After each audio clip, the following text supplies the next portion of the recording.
አንድ ሰው ቆይ ቁሞ ስላወራችሁ ትልቅ ሰው የምታከብሩት ሰው ቁሞ ቢያወራችሁ በጣም ትሁት ሰው ነው እገሌ የሚባለው ባለስልጣን እኮ እኔን አጫወተኝ፣ ቁርስ እኮ አብረን በላን፣ አብረን ብዙ ሰዓት ዲል አደረግን ይላል አንዳንድ ሰው። እግዚአብሔር እኮ ያለ ቀጠሮ፣ ያለ ማመልከቻ፣ ያለ ዘበኛ፣ ያለ ወረፋ በፈለግከው ሰዓት እንድታነጋግረው ፈቅዶልናል። ጸሎት ማለት እሱ ነው፣ እግዚአብሔርን የማነጋገሪያ እድል። አሁን አንድን ትልቅ ሰው ሌሊት ላናግር ብትሉት ምን አይነት ደፋር ነህ አንተ? ሌሊት እንደው መሸት ብላችሁ ስትደውሉ እንኳን የሚያኮርፍ ሰው አለ አይደለም? በሰዓት ይደውላል ይለ። እግዚአብሔር ጋር ግን 24 ሰዓት መደወል ይቻላል። ምንም በቃ ብቻችን የማግኘት እድል ብንፈልግ የማንሳቀቅበት ከሰው መሀል ሆነንም የምናገኘው በፈለግነው ሰዓት የምናገኘው እግዚአብሔር ነው። አሁን ማግኘት ትችላላችሁ፣ ቀጥሎ ማግኘት ትችላላችሁ፣ ሌሊት ማግኘት ትችላላችሁ። ከቆመበት ቦታ የማይታጣ ወዳጅ እግዚአብሔር ነው። እና ቁሱ ቁሞ እየጠበቀን ነው። በር ላይ ቆሞ ብቻችን አይሆንልንም። እግዚአብሔር እኛን ለመማር የሚፈጥንበት ፍጥነትና ፍላጎት በሐሩረ ፀሐይ ተጠምቶ የዋለ ሰው ውሃ ሊጎነጭ በሚቸኩልበት ፍላጎትና መሻትና ፍጥነት እግዚአብሔር ሰውን ምሕረት ለማድረግ እንዲህ አድርጎ ፈጥኖ ይፈልገናል።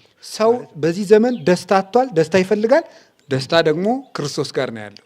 ሚስት ሲታጭ መታጨት ያለበት የመጀመሪያ ለማግባት መስፈርት ይሄ ነው። ውሃ ትቀዳለች ወይ ነው። ጥም የሚቆርጥ ነገር የምትቀዳ ቃለ እግዚአብሔር የምትቀዳ ሴት ነው የምትታጨው ማለት። ወግ የምትቀዳ ነገር የምትቀዳ አትታጨው። እንዲህ ያለችውን ሴት ማጨት ይገባል። ሁለተኛ ሚስት የሚታጨው ከጉድጓዱ አለች። ሜዳ ላይ የተገኘችው ሜዳ ላይ ነው የምታስቀር። ቤተክርስቲያን የተገኘችው ግን ቤተክርስቲያን ታደርሳለች። ቤተክርስቲያን የተገኘ ሁሉ ግን ጻድቅ ነው ማለት ደግሞ አይደለም። ቤተ ክርስቲያን እንደ ኖህ መርከብ ናት አይደል የሚባለው? የኖህ መርከብ ውስጥ ምን አለ? የሚበላ እንስሳም አለ፣ የሚባላም አለ። ተጠንቅቆ መምረጥ የራስ ድርሻ ነው። ሚስት ለማጨት ትዳር ለመመስረት ሃይማኖት የማይቀረውና ምርጫ የሌለው መስፈርት ነው። የተለያየ ሃይማኖት ያላቸው ሰዎች በአንድ ላይ በትዳር መኖር አይችሉም። በምድር ላይ በጣም ብዙ ሸክም የሆኑ ነገሮች አሉ፣ ግን ብቻችን አይሆንልን። ከክርስቶስ ተለይተን የምናመጣው ለውጥ፣ የምናንከባልለው ድንጋይ፣ የምንከፍተው የውሃ ጉድጓድ፣ የምናፈልቀው በጎ ነገር የለም። ቤተ ክርስቲያናችንም ሀገራችንም እኛም በግል ሕይወታችን የተጫነን ብዙ ሸክም አለ። ክርስቶስ ሲመጣ ብቻ ከሱ ጋር ሁነን ነው ሁሉን ነገር ማፍለቅም መጠጣትም ሸክሙን ማንከባለል የምንችለው። መልካም ነገርን ዛሬ ማድረግ ስንችል ነገ ማለት ከርሞ ማለት የሚቀጥለው ማለት ለበጎ ነገር መዘግየት ታላቅነትን ያሳጣል። እግዚአብሔር እድሜን እድል አድርጎ ነው የሰጠን። ፈጥነን ወደ እግዚአብሔር መመለስ አለብን። መታረቅ ከፈለጋችሁ ቶሎ አድርጉት። መጸለይ ከፈለጋችሁም ቶሎ አድርጉት። ማንበብ ከፈለጋችሁ ዛሬ ጀምራችሁ አንብቡ። ንስሐ መግባት ከፈለጋችሁ አሁኑኑ ጀምሩት። መቁረብ ካሰባችሁ አሁን ጀምራችሁ ለዚያው ተዘጋጁ። መዘግየት እንደወጡ ያስቀራል። አትዘግዩ። ነገ የኛ አይደለም፣ እድላችን ዛሬ ነው። እኔ ኃጢአተኛ ነኝ፣ ብዙ ማስተካከላቸው ነገሮች አሉ። ከዚያ በኋላ እቆርባለሁ።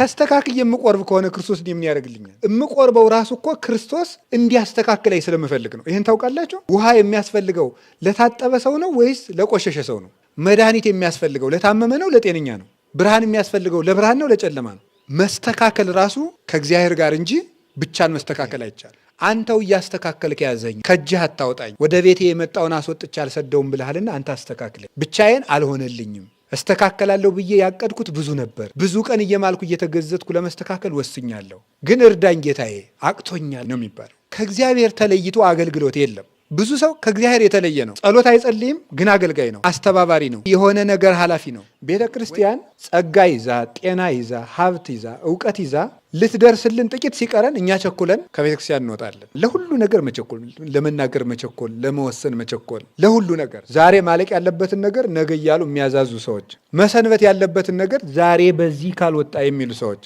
ሀገርም ነገርም ያበላሻሉ። ከቤተ ክርስቲያን ጋር አለመኖር ትልቅነትን ያሳጣል፣ ያዋርዳል፣ ለዓለም አሳልፎ ይሸጠናል። ከእናታችን ቤት በወጣን ጊዜ ያለንን ሁሉ ተገፈን የምንመለሰው። ከእናቱ እቅፍ የወረደ ልጅ ወይ ወድቆ ይሰበራል፣ ወይ አውሬ ይበለዋል፣ ወይ ዓይኑን ስንጥር ያጠፋዋል።